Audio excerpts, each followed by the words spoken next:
Bismillahirrahmanirrahim. Hai, Assalamualaikum. Welcome back to Cengkeh Channel. Terima kasih akak ucapkan kepada semua kerana sentiasa memberi support untuk channel ni. Akak juga ingin ucapkan jutaan terima kasih kepada yang sentiasa like, share dan komen untuk setiap konten akak. Okey, akak doakan agar kita semua dipermudahkan segala urusan, dilimpah ruahkan rezeki, diberikan kesihatan yang baik dan dipanjangkan umur, insya-Allah. Amin ya rabbal alamin. Hari ini akak hanya ingin kongsikan satu je kisah seram, di mana kisah seram ni dia mengenai Kak Punti tau. Kalau korang nak dengar kisah seram ni, korang kena join akak sampai habis. Jom.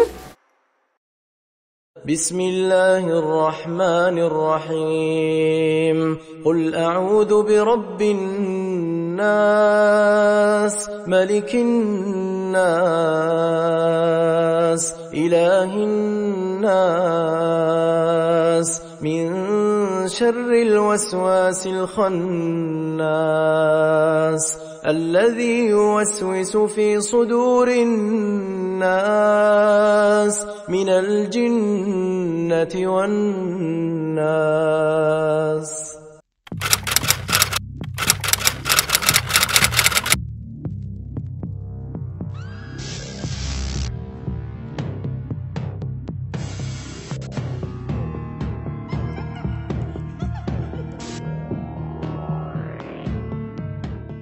Kisah seram kali ini berkaitan dengan Kak Punti, di mana kisah ni telah dikongsikan oleh seorang ustaz yang dikenali sebagai Andak, bukan nama sebenar. Okey, kisah ni akak petik daripada sebuah blog tau, di mana Andak dia berkongsi kisah-kisah seram yang berlaku di sekeliling dia dan dilalui oleh rakan-rakan dia. Kisah dia bermula macam ni. Andak ni, dia rasa kasihan selepas dia mengenali seorang rakan yang dikenali sebagai Jali. Dia rasa kasihan tau bila mendengar cerita daripada Jali mengenai kematian mak dia. Semasa mak dia ni melahirkan anak kira-kira 20 tahun yang lalu. Andak, dia rasa kasihan bukan disebabkan maknya Jali ni meninggal dunia, kerana perkara meninggal dunia ni dah ditentukan oleh Allah Subhanahu Wa Taala. Tetapi Andak dirasa kasihan kerana jenazah maknya Jali ni sebelum dikebumikan telah dicucuk-cucukkan pula dengan jarum pada semua jari tangan dia dengan kaki dia. Bayangkanlah korang, kenapa perlu lakukan sebegitu rupa? Kenapa perlu siksa kepada jenazah kan? Kononnya lah, kalau tak buat macam tu, jenazah maknya Jali ni akan bertukar menjadi Kak Lang. Apa agaknya Kak Lang yang dimaksudkan? Andak sendiri pun dia tak pernah menemui, apatah lagi terserempak dengan Kak Lang tersebut. Dia hanya sekadar menceritakan peristiwa 20 tahun tu kepada Andak tau. Masa tu Jali dia masih kecil, baru je berusia 10 tahun. Yang pastinya anak kecil seusia tu tak mampu nak bantah apabila orang yang lebih tua tu menyuruh menyiksa kepada jenazah arwah mak dia. Mungkinlah Kak Lang yang dimaksudkan oleh mereka tu adalah sejenis syaitan juga. Tapi tak mungkin ianya berasal dari perempuan mati beranak. Dalam Islam ni, perempuan yang mati kerana beranak tu dikira sebagai syahid tau. Macam mana pula kita boleh mempercayainya bertukar menjadi Kak Lang? Cuba kita kaji balik semula. Andak ni difahamkan Kak Lang turut dikenali oleh orang-orang di selatan Semenanjung tau sebagai Kak Punti. Sebab itulah dalam tahun-tahun 50-an macam tu, terdapatnya pengusaha filem tempatan membuat cerita pasal Kak Punti. Andak juga pernah dibawa oleh sepupu dia untuk menonton filem Kak Punti ni. Malah Andak dia tertarik dengan pelakon yang jadi Punti pada masa tu. Mana taknya watak tu dilakonkan oleh Maria Minado kan. Apakah Kak Punti yang wujud dekat muka bumi ni sama seperti Kak Punti yang difilmkan? Agak-agak lah kan. Sama tak dengan kepercayaan orang-orang Melayu bahawa Kak Punti ni berasal dari perempuan mati beranak? Tapi kan, kita tak boleh juga nak menafikan wujudnya syaitan dan iblis serta makhluk halus yang sentiasa mengganggu ketenteraman manusia. Sebaliknya, kita harus yakin bahawa syaitan dan iblis itu takut kepada manusia. Syaitan dan iblis akan berani mengganggu manusia apabila dia digunakan oleh manusia itu sendiri yang mengamalkan ilmu-ilmu syaitan. Sedangkan syaitan dengan iblis ni secara bersendirian, dia tak akan dapat mengganggu manusia. Selalunya mereka akan berselindung di sebalik manusia sebelum mengganggu manusia. Sebaik-baiknya manusia itu sendiri jangan mengamalkan kepada perkara-perkara syirik, kurafat, semua ilmu-ilmu syaitan tu jangan amalkan. Hanya orang-orang yang mengamalkan ilmu syaitan sahaja yang akan memuja mayat perempuan mati beranak supaya melakukan apa yang disuruh. Macam itulah. Apabila mayat tu dah diresapi oleh semangat syaitan, jadilah ia Kak Lang, Kak Punti. Lepas tu ganggulah orang sana sini. Itu apa yang ustaz tu faham lah. Sebab itulah Andak ni dia merasa kasihan tau dengan cerita Jali mengenai kematian mak dia 20 tahun yang lalu. Sebenarnya timbulnya cerita Kak Lang ni sebab kan tiba-tiba je dekat kampung Melang ni heboh mengenai Kak Punti mengganggu. Aneh juga sebab Kak Punti tu dia tak pula menjadikan manusia sebagai mangsa tau. Sebaliknya, ternakan orang kampung yang menjadi mangsa. Macam kambing, lembu, kerbau, arnab dan seumpama dengannya yang mati terdapat kesan bertepuk tau dekat tengkuk. Seolah-olah darah dekat tengkuk tu dah kena hisap. Bila dibawa ke pengetahuan pejabat haiwan, pihak sana juga tak dapat memastikan apakah ada binatang yang menghisap darah sampai macam tu sekali keadaan kepada binatang-binatang tersebut tau. Seorang kawan Jali daripada kampung Melang ni, dia datang pada Jali, dia bagi tahulah pada Jali perihal kejadian tu. Jadi Jali pun dia tak ada nak soal jawab banyak-banyak, dia terus ajak kawan dia tu berjumpa dengan Andak ni. Tentulah Andak dia rasa bersalah tau bila diajak ke kampung Melang untuk menangkap Kak Punti tu. Andak tak tahu menahu pun mengenai Kak Punti. Andak bagi tahulah kepada Jali dengan kawan Jali si Hasim. Memang Andak tak nak pergi kalau semata-mata nak menangkap Kak Punti. Tapi ada jugalah keinginan Andak ni, dia nak tengok sendiri macam manalah rupa Kak Punti. Agak-agaknya kan sama tak macam yang digambarkan oleh Maria Minado dalam filem Pontianak. Macam tu lah. Macam ni lah. Lebih baik kita ajak Pak Hit yang tinggal dekat Ulu Kelang tu. Kata Andak kepada mereka berdua ni, mau ke dia pergi? Tanya pula Jali. Kita cubalah bagi tahu dulu. Kata Andak bertegas. Andak nak juga ajak Pak Hit ni pergi bersama-sama tau. Biasanya Pak Hit ni kalau Andak yang ajak ke mana-mana pun memang dia sanggup. Lagi pula dia bukanlah ada kerja pun dekat rumah. Tambah pula dia ni duda. Sejak kematian isteri dia ni, anak pun tak ada. Jadi bila anak-anak muda yang nak berkawan dengan dia ni, dia pun apa lagi, menjadi muda jugalah dia. Pak Hik ni bukannya tinggal di Ulu Kelang sebenarnya, tapi dia menumpang je di rumah seorang kawan dia. Dia berasal dari Kuala Selangor tau. Okey, sebelum tu Pak Hik ni dia jadi nelayan kat situ. Dia tangkap udang, lepas tu dia tangkap ketang macam tu lah dekat Kuala Sungai. Andak ni dia berkawan dengan Pak Hik pun baru je, tapi dah rasa macam rapat macam tu, dah mesra macam tu. Masa menangguk udang di sebelah malam, Pak Hik pernah tahu bertemu dengan Kak Punti dekat satu beluka bakau. Dia dengar Kak Punti tu ketawa mengilai, hi. dalam semak sambung tu sewaktu bulan mengambang penuh. Gitu. Pak Hik dia terus pergi terpa ke arah bunyi Kak Punti mengilai tu.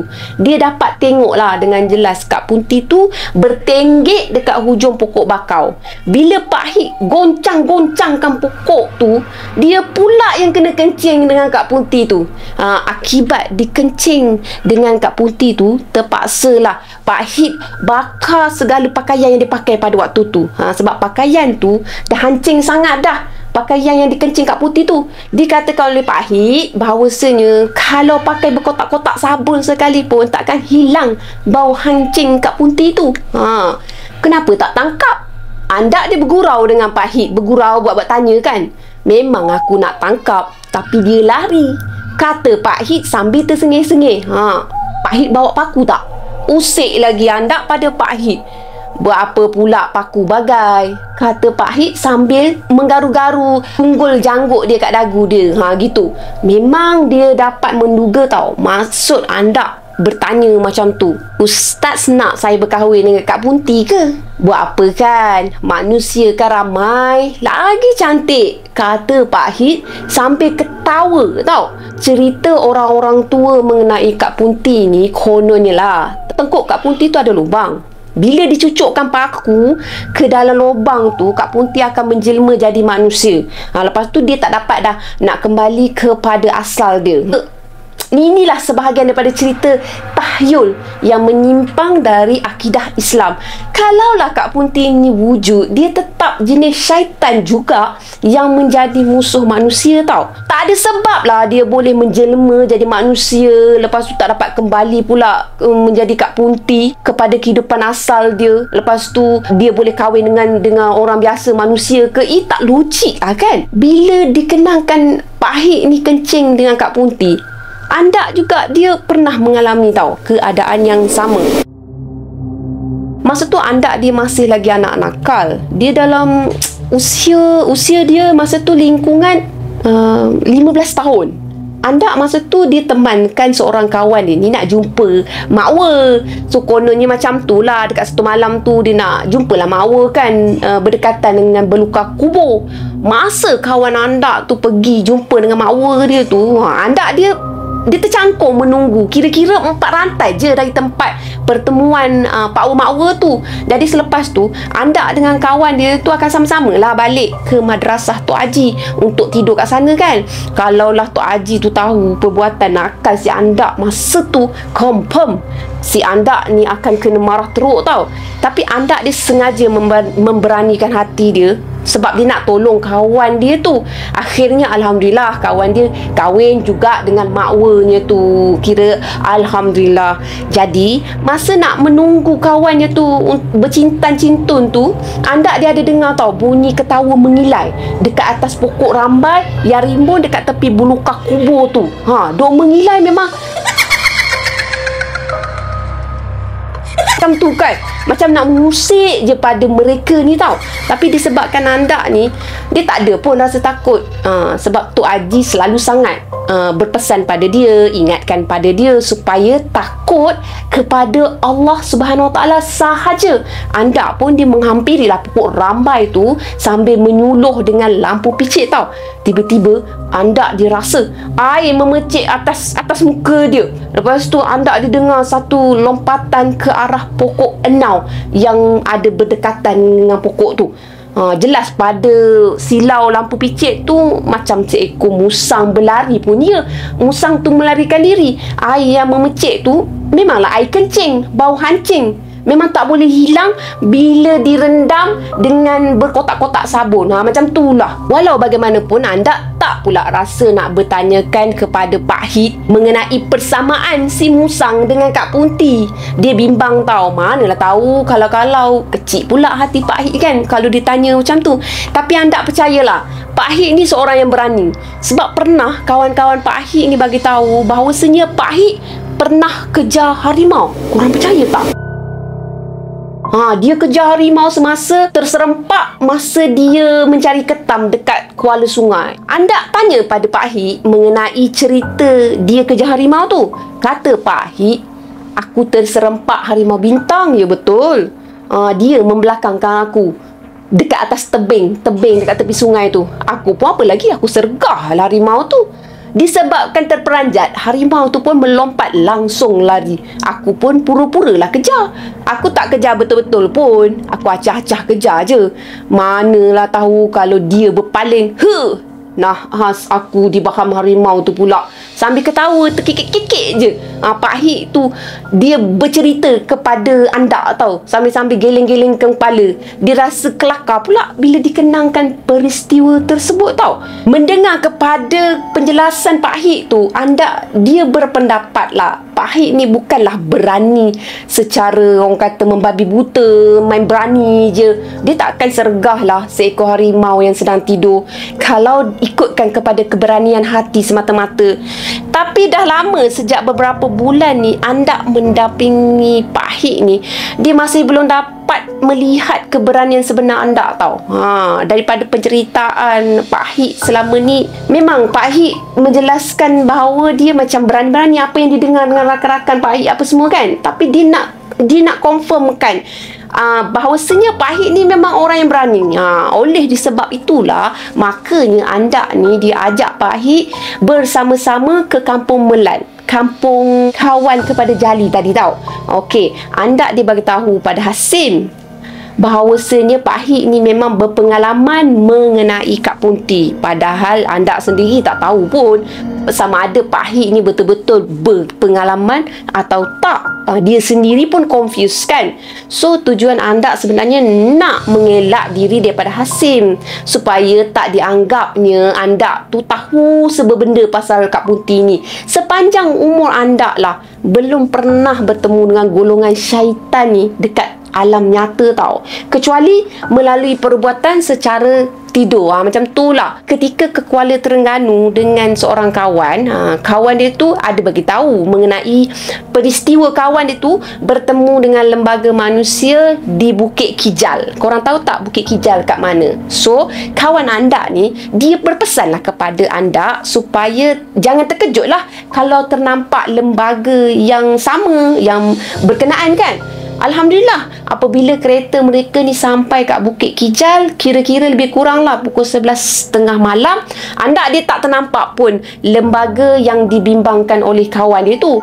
Andak dia bagi tahulah kawan dia, saya tak mahu bertemu dengan syaitan, tetapi kalau bertemu, saya tak akan undur sebab dia adalah musuh saya. Mujurlah sepanjang perjalanan tu pergi balik, Andak tak ada pun bertemu dengan lembaga yang sangat ditakuti oleh pemandu-pemandu kereta di Bukit Kijal tu. Bagaimana kalau Ustaz bertemu dengan lembaga tersebut? Tanya pula kawan dia tu nak menguji lagi perasaan Andak ni. Saya tak akan peduli, kecuali kalau dia memang betul-betul nak mengganggu saya. Jawab Andak perlahan. Kalau dia mengganggu, tanya lagi kawan dia, nak gasak lagi. Saya memohon perlindungan Allah. Jawab lagi Andak. Kawan Andak ni terdiam. Dia sedarlah apabila seseorang tu sudah menyerahkan dirinya kepada Allah Subhanahu Wa Taala, bahawa dia tak akan lagi takut menghadapi sebarang musuh dia. Kawan Andak tu memang pernah tahu belajar menjadi dukun dari beberapa orang dukun terkenal. Malah dia pernah menuntut ilmu pendukunan. Betul ke korang? Pendukunan, ilmu dukun ni lah, dari seorang tok batin dekat Jerantut. Tapi kan dia dah tinggalkan ilmu dukun dia tu setelah menyertai satu kumpulan harakah Islam tau. Dia merasakan ayat-ayat suci Al-Quran lebih tinggi martabatnya daripada sebarang jampi serapah. Inilah hakikat sebenarnya tentang kekuatan ayat-ayat suci Al-Quran, terutamanya dalam menghadapi musuh yang paling besar, iaitu godaan syaitan. Kawan Andak tu pernah dihambat oleh lembaga yang menjelma seperti memakai pakaian wanita. Macam tu lah, pakaian dia agak nipis. Lepas tu dia kejar kereta. Kereta dia maknanya dia tengok melalui cermin kereta kan, dia nampak kejar. Lepas tu memang betul lah kejar. Semasa melalui Bukit Kijal dalam perjalanan ke Kuala Terengganu daripada Kuala Lumpur. Kawan Andak ni dikenali di kalangan kawan-kawan dia sebagai Kadi Misai tau. Okey, dia nak ke Kuala Terengganu bersama dengan kawan dia daripada Temerloh, Suman Awang Teh. Sumang Awang Teh pada masa tu yang memandu kereta. Biasanya lembaga berkenaan dia akan menghambat atau mengejar mangsa dia ni dekat tepi jalan je. Maknanya dari tepi jalan tu dia tak adalah sampai teruk sangat nak ngusik. Tapi lembaga wanita tu akan mengejar kalau kereta tu menuju ke Kuala Terengganu. Manakala lembaga lelaki tu akan menghambat, mengejar jugalah kalau kereta tu meninggalkan Kuala Terengganu. Seolah-olahnya kan macam satu simbolik tau. Bila kita pergi ke Kuala Terengganu, kita akan dinantikan oleh wanita. Bila kita nak tinggalkan Kuala Terengganu, kita dihambat pula oleh lelaki pula. Macam tu lah. Kadir Misai ni dia dah dengar tau kisah dekat Bukit Kijal ni. Dia ceritakan pada Suman Awang Teh mengenai gangguan lembaga halus dekat Bukit Kijal tu. Tetapi Sumang Awang Teh ni dia macam percaya, tak percaya je dengan kisah Kadir Misai ni. Kebetulan malam tu, kira-kira pukul 10 malam macam tu lah, mereka melalui Bukit Kijal untuk ke Terengganu. Sebaik je menuruni daripada Bukit Kijal tu, tiba-tiba Kadir Misai dia nampak satu lembaga tu terkam ke arah kereta. Mujurlah cermin kereta tu dah dinaikkan tau. Jadi lembaga tu dia berdentam ke pintu kereta. Terkejut jugalah Suman Awang Teh ni melihat kejadian tu. Walau bagaimanapun dia masih dapat mengawal lah perasaan supaya jangan dipengaruhi oleh rasa takut tau. Jangan peduli Kadir. Bisik dia mengeling ke arah Kadir Misai. Awak pun jangan laju sangat. Kalau kita laju, lagilah dia kejar. Lagi kita laju, lagilah dia nak kejar, kata Kadir Misai menjauhkan diri dari cermin kereta. Terasa masa tu tau, tangan wanita tu seolah-olah dapat menggapai muka Kadir Misai. Kak Punti ke? Suman Awang Teh ni bertanya. Bukan, sahut Kadir Misai. Kalau Kak Punti dia mengilai. Jelasnya masih dalam keadaan rasa bimbang tau. Orang bunian agaknya. Sumang Awang Teh cuba menghilangkan ketakutan yang menyelubungi perasaan mereka tau. Sempat lagi, takkanlah bunian nak ngejar kan?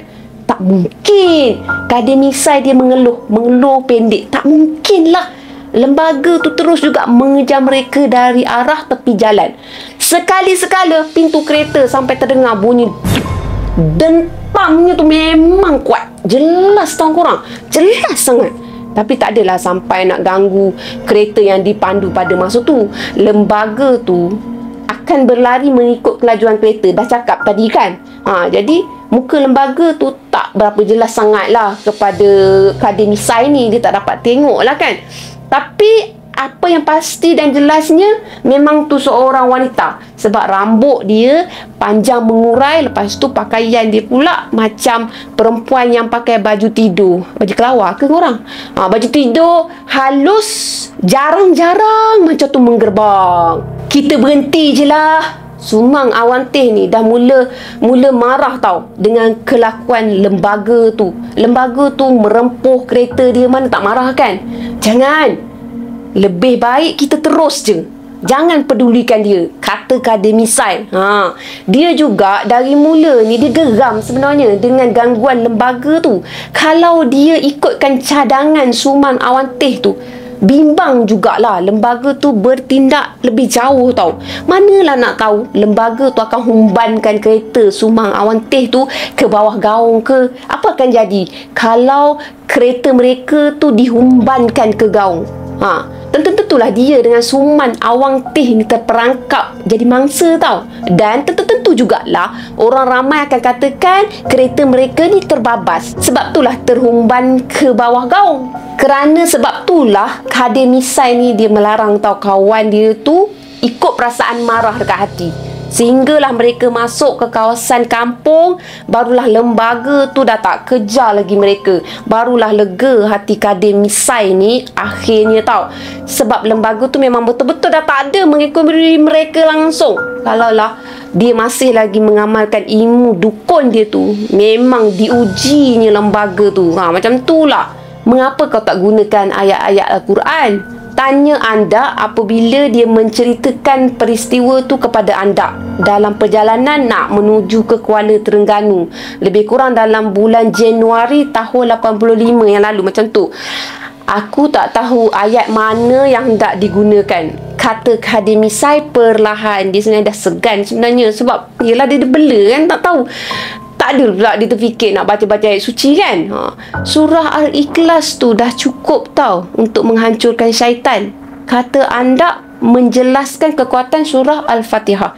Kademisai ni dia tak menyahut. Malulah kan. Sama ada dia tak yakin dengan ayat tersebut atau dia rasa macam kata-kata anda ni hanya untuk menguji dia je. Tak tahulah yang mana satu kan. Tapi dari keluhannya tu, anda ni dia tak sangka bahawa ayat yang sering dibacakan tu mempunyai kekuatan yang tersendiri tau. Dalam perjalanan tu, anda dia tak adalah berharap untuk bertemu dengan makhluk berkenaan dekat Bukit Kijal. Doa anda apabila memohon kepada Allah SWT hanya lindungi dia, lindungi mereka. Berilah pertolongan apabila memerlukan. Hanya Allah sajalah tempat untuk dia memohon pertolongan dan yang memberi pertolongan kepada diri dia. Kerana kita adalah lemah di sisi Allah Subhanahu Taala. Itu sajalah cerita mengenai lembaga perempuan di Bukit Kijal yang anda dengar dari Kademisai. Tapi dia mengatakan lembaga tu bukan Kak Punti. Kalau bukan Kak Punti, agak-agaknya apa kan? Ustaz nak jumpa Kak Punti. Tanya Kademisai di satu masa yang lain. Buat apa? Jawab anda perlahan je.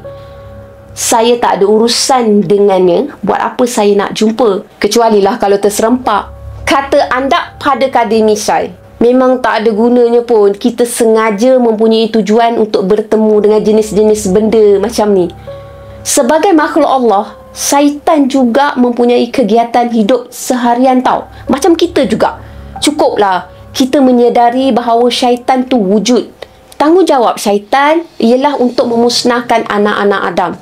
Setelah dia tak mahu sujud kepada Adam, jadi apa perlunya kita nak menemui syaitan? Barulah kita dapat buktikan tentang Kak Punti kan. Balas Kademisai tersengih-sengih. Apa untungnya?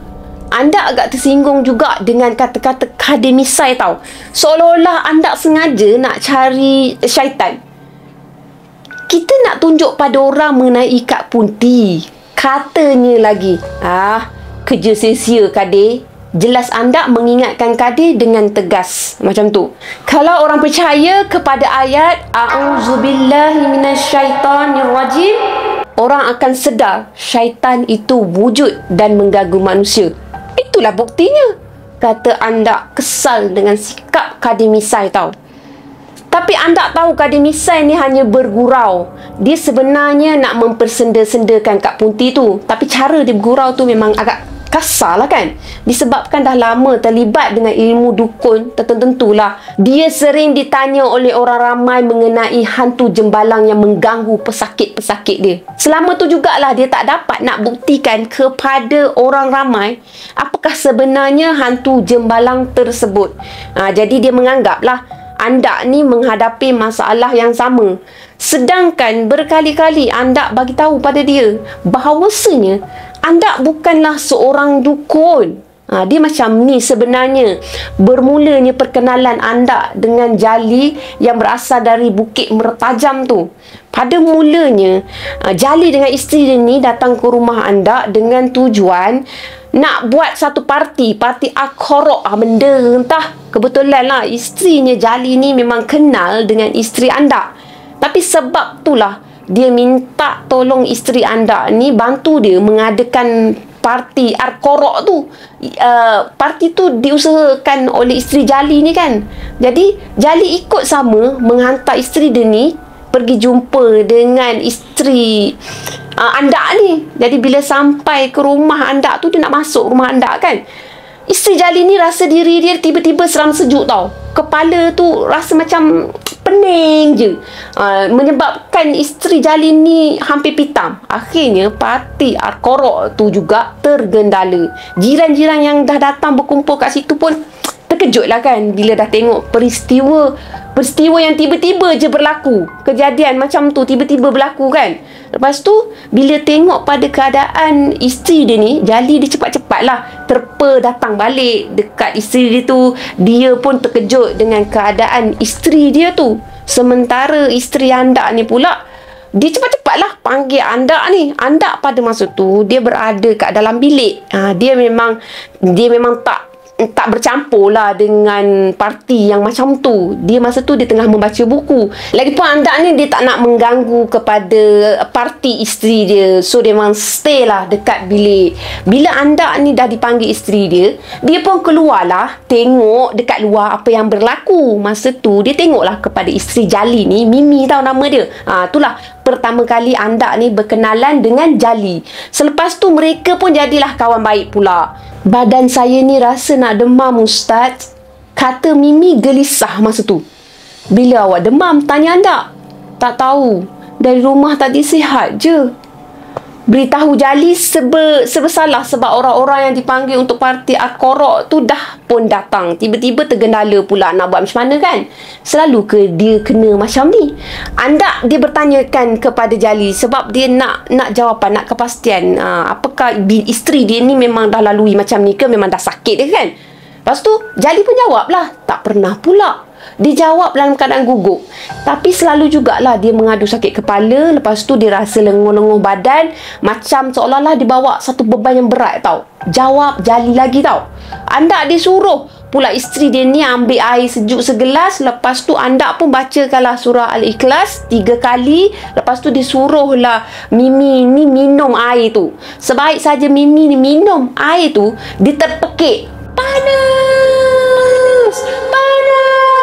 Serentak dengan tu, dilemparkan pula gelas tu, pecah gedegang kat situ. Jali pun dia menekapkanlah tapak tangan dia kepada air kat lantai tu kan. Dah wife dia kata panas, dia nak tahu juga apa air tu panas ke. Dia hairanlah dengan kelakuan isteri dia tu. Sebab tiba-tiba pula menggelupur bila minum air tu kan. Air tu tak panas pun. Air ni sejuk je. Mengada-ngada lah kau ni. Suara Jali keras lah sikit. Mulalah keluar kau. Awak jangan terkejut Jali. Kata Andak sambil merenung ke arah Jali. Awak tak boleh marahkan dia. Sebab dia ni ada gangguan. Kata Andak supaya Jali memahami bahawasanya Mimi sedang diganggu. Macam tu lah. Gangguan terhadap Mimi dia dah lama. Tapi malangnya mereka berdua tak menyedari kepada gangguan tu. Mimi hanya merasa kepala dia ni sering sakit. Badan dia lenguh-lenguh. Bila Jali bawa Mimi ni pergi hospital ke klinik ke, pihak doktor menyatakan Mimi ni ada darah tinggi. Tapi pelik juga, bila diuji ternyata Mimi ni tak menghidap penyakit darah tinggi. Disebabkan gangguan tu memang dah sebati dengan tubuh Mimi, dia jadi tertekan tau bila nak masuk ke rumah Andak. Seboleh-bolehnya dia tak nak sebenarnya masuk ke rumah Andak. Tapi Mimi ni dia kuatkan diri juga untuk masuk ke rumah tu. Jadi dia berlawan lah antara Mimi dengan gangguan semangatnya tu. Maka inilah yang menyebabkan Mimi menggelupur. Setelah dia minum air sejuk yang dikatakan panas tu, Mimi mula bertindak ganas tau. Dia menampar pipi Andak sekuat hati dia. Macam tu. Lost control lah kan. Mengapa kau ganggu aku? Dah lama aku dengan Mimi. Tak ada siapa pun ganggu. Mimi mula meracau sambil nak menekam ke arah Andak. Jadi jiran-jiran pun apa lagi, dia tolonglah pergi pegangkan Mimi ni. Mimi. Dia tolonglah pergi pegang Mimi ni sebab Mimi dah orang kata menjadi kasar tau. Mereka juga tahu bahawa Mimi ni dalam keadaan yang macam tak sedarkan diri. Itu bukan Mimi lagi. Awak sabarlah Jali. Andak diingatkan kepada Jali. Jali masa tu dia hanya angguk-angguk je. Dia ikut apa yang dikatakan oleh Andak. Dia mengelinglah pipi Andak yang memang berbekas jari 5 tu akibat ditampar Mimi tau. Inilah risikonya apabila kita nak tolong orang yang diganggu semangat syaitan. Kebanyakan dukun-dukun pun akan hadapi risiko yang sama juga macam tu. Kadang-kala kena tampar, kadang-kala kena maki, ada juga yang diludah dan sebagainya. Macam-macam kaedah. Tapi kita terpaksa bersabar kerana yang melakukan perbuatan tu bukanlah diri pesakit tu, tapi jiwa dia yang dah dirasuk. Andak dia minta izin dari Jali nak pegang kepala isteri dia tu Mimi. Lepas tu Andak dia bacakan 6 ayat terakhir dari surah Yasin. Lepas tu dia sambungkan pula dengan ayat kursi. Masa tu Mimi dah memekik-mekik dah. Lagi teruk keadaan Mimi tau. tau. Cakap, siapa awak? Jerkah Andak merenung mata Mimi masa tu. Di mata Andak ni dia lihat sebenarnya ada seorang perempuan tua yang lemah tau, menunggu kedatangan Andak ni. Tapi perempuan tua tu cuba melindungi kelemahan dia. Sebaliknya dia pura-pura gagah. Dia nak menentang juga dengan Andak ni. Siapa awak? Soal Andak keras. Makin tegas Andak dia bertanya, siapa awak? Macam tu. Ustaz, jangan kacau saya. Sahut perempuan tua tu dalam keadaan marah. Saya sayangkan perempuan ni. Saya sayangkan budak Mimi ni. Buat apa Ustaz nak pisahkan kami? Kata dia mengancam kepada Ustaz. Mimi tak sukakan awak. Balas Andak. Perempuan tu pun dia jengkelkan mata dia. Dia nak mengancam lagi pada Andak. Lepas tu dia ketawa mengilai. Macam tu lah kan. Akak cuma andaikan je. Dia dapat agak lah jenis Kak Punti selalunya mengganggu manusia je. Awak simpan Kak Punti je. Bentak Andak bila dia tengok tiba-tiba belakang perempuan tua tu ada perempuan muda tau yang jelita berdiri dekat belakang perempuan tua tu. His, aku tak kenal dia.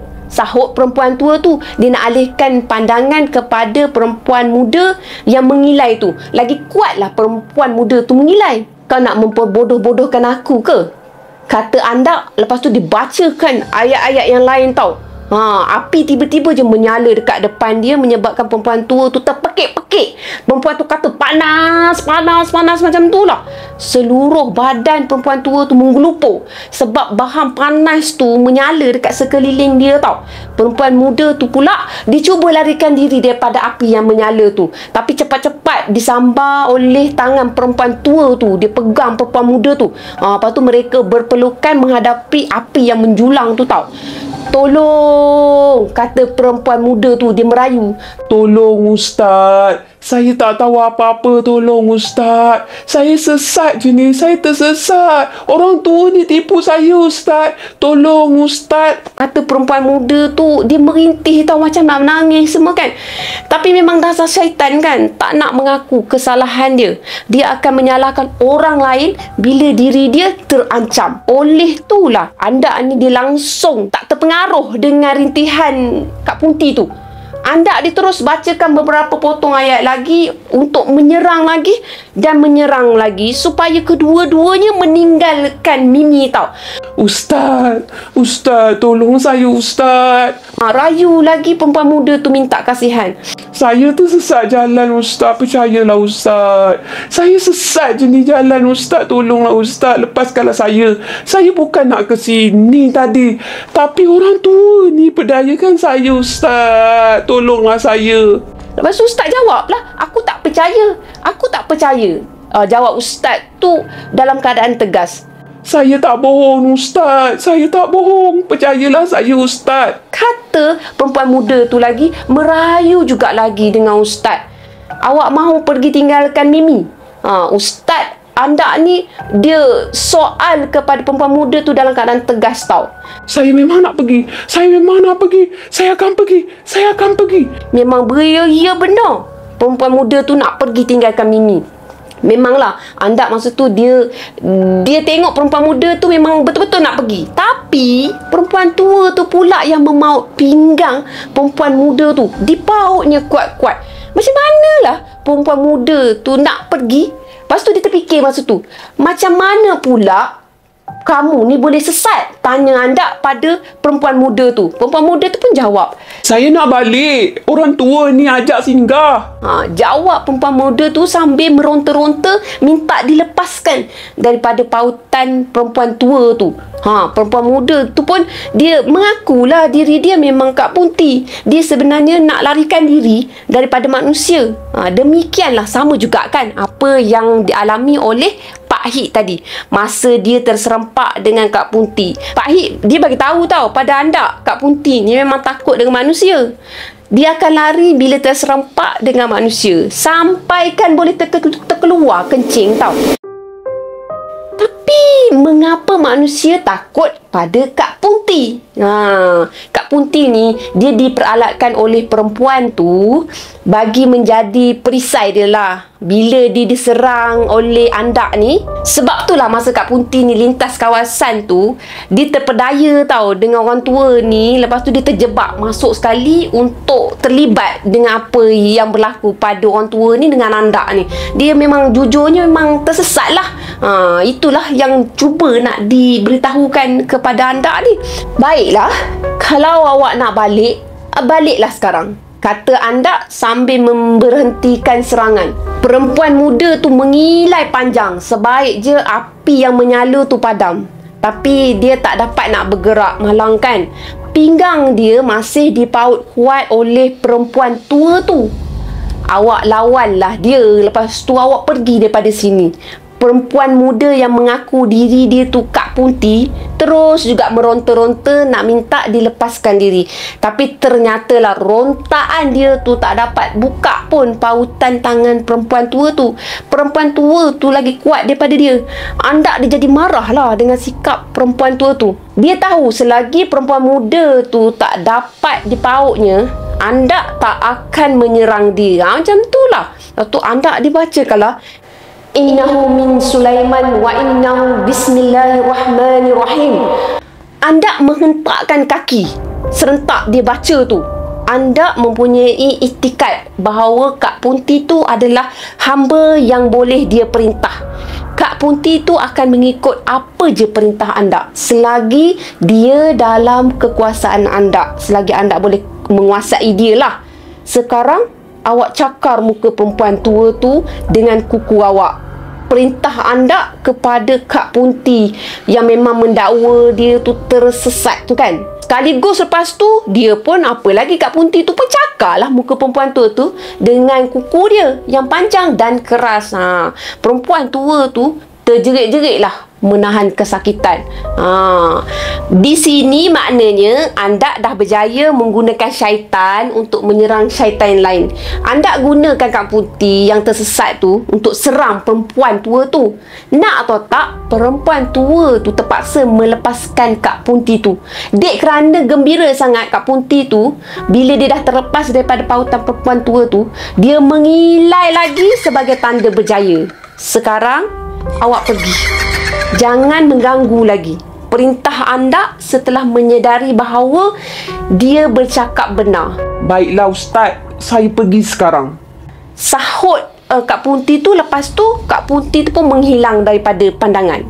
Setelah Kak Punti tu pergi, anda dia tengok lagi orang tua tu menekuk muka dia yang cala-bala yang dicakar dengan Kak Punti tu tau.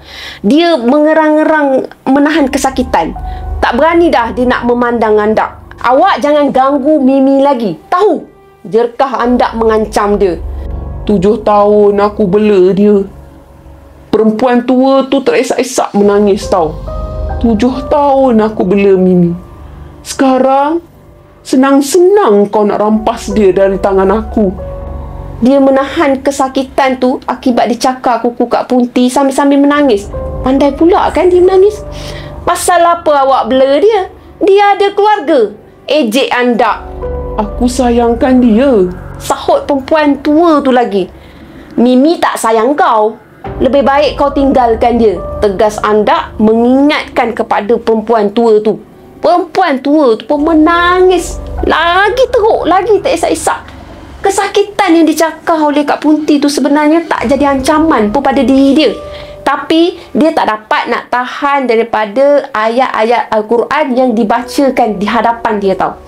Rupanya perempuan tu adalah pemilik tanah tempat tinggal Jali dengan Mimi masa tu. Macam tu lah. Mimi dan Jali ni dia beli tanah dekat Bukit Mertajam tu. Perempuan tu dah lama tau meninggal dunia. Sejak 7 tahun yang lalu lah.